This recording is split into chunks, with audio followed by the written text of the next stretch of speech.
কয়েকদিন শরীর খারাপ থাকায় আমি কিন্তু কোনো রকম কোনো ভ্লগ আপলোড করতে পারিনি, তবে আবার নিয়মিত ভ্লগ আপলোড করব। তো এদিকে অন্যদিকে গাছগুলো ছিল, তো সেখান থেকে কিন্তু গাছগুলোকে সামনের দিকে শিফট করা হয়েছে, তার কারণ যাতে গাছে রোদ পড়ে সুন্দর।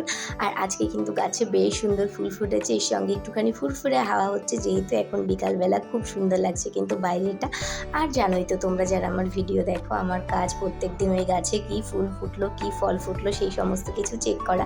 তবে দুঃখের বিষয় হলো আমার লেবু গাছটায় কিন্তু এই বছর একটাই মাত্র লেবু হয়েছে, আর না কোনো ফুল ফুটেছে না কোনো লেবু হয়েছে। আর এদিকে পাখিগুলোর খাবার কিন্তু দুদিন ধরে শেষ হয়ে গিয়েছে, ওদেরকে ওই মুড়ি টুড়ি এই সমস্ত কিছু দিয়ে কিন্তু রাখছি।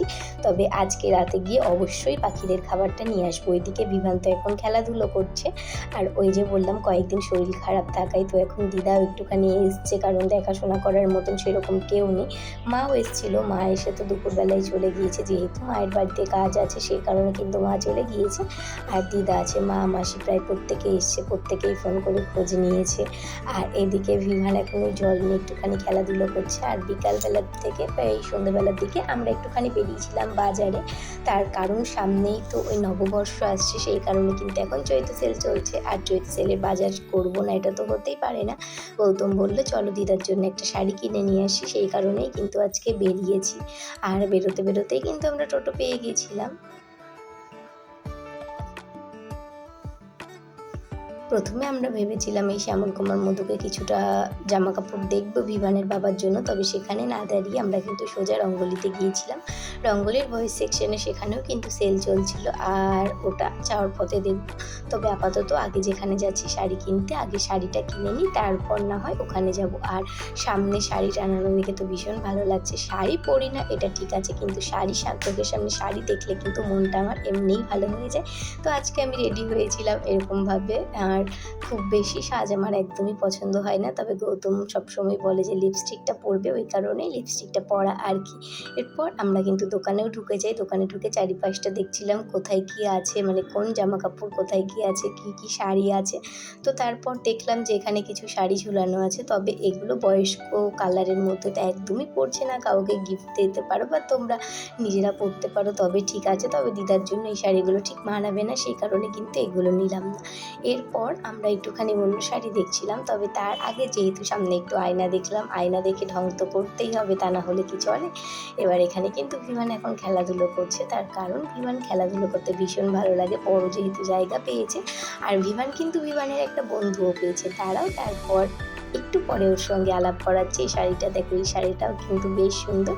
আর এরপর দিদার জন্য এই শাড়িটা দেখছিল, এটাতে বেশি হেভি ওয়ার্ক করা আছে, সেই কারণে ভাবলাম যে এই শাড়িটা থাক, আমরা একটু হালকা কাজের মধ্যে শাড়িটা দেখি, যাতে যেটা গরমের মধ্যেও পরতে পারবে। তো সেরকম শাড়ি বলতে বলতে হঠাৎ করে এই শাড়িগুলো চোখে পড়লো, যে এই শাড়িগুলো কিন্তু দারুণ।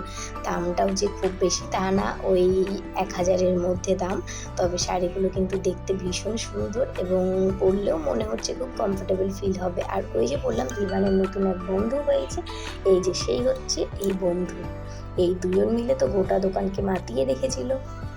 আর এই হলুদ কালারের শাড়িটা আর আরেকটা ছিল পিঙ্ক কালারের শাড়ি। তবে আমিও বললাম গৌতমকে একবার যে এই শাড়িটা আমার খুব ভালো লেগেছে, তো একবার যখন মুখ থেকে বেরিয়ে গেছে ভালো লেগেছে, ও না কিনে দিয়ে তো থাকতেই পারবে না, সেই কারণে কিন্তু আমাকে দুটোর মধ্যে বললো যে কোনো একটা চয়েস করো। তো আমি হলুদটাই চয়েস করলাম, তার কারণ আমার তো হলুদটাই বেশি ভালো লাগছে। আচ্ছা তোমাদের কোনটা বেশি ভালো লাগছে? এরপর বাড়ি যাওয়ার পথে কিন্তু গৌতমের জন্য বেশ কিছু জামা দেখছিলাম, তবে যেহেতু সোল্ড আউট হয়ে গেছে, প্রায় বেশি জামা, ভালো জামাগুলো বিক্রি হয়ে গেছে, সেই কারণে সেরকম জামা কাপড় পাইনি। আর এখানে সেল চলছিল ওই 149-এ, আর এদিকেও কিন্তু সেল চলছে, যেখানে বাচ্চাদের জামা কাপড় 99-এ পাওয়া যাচ্ছে, আর আরেকটা পাওয়া যাচ্ছে 249-এ, আর যেগুলো কিন্তু মেয়েদের জামা। এরপর আমরা রঙ্গোলির ওপর সেকশনে গিয়েছিলাম, যেখানে কিন্তু বাচ্চা ছেলেদের জামা কাপড় পাওয়া যায়, তবে এখানে দামটা কিন্তু প্রচুর বেশি বলছিল এবং ঠিকঠাক কালেকশন আমাদের পছন্দ হচ্ছিল না, সেই কারণে কিন্তু এখান থেকে আর জামা কাপড় নিইনি। এই ছিল আমার আজকের ভিডিও, কেমন লাগলো জানাতে ভুলো না। বাই, দেখা হবে পরবর্তী কোনো ব্লগে, আজ আসি।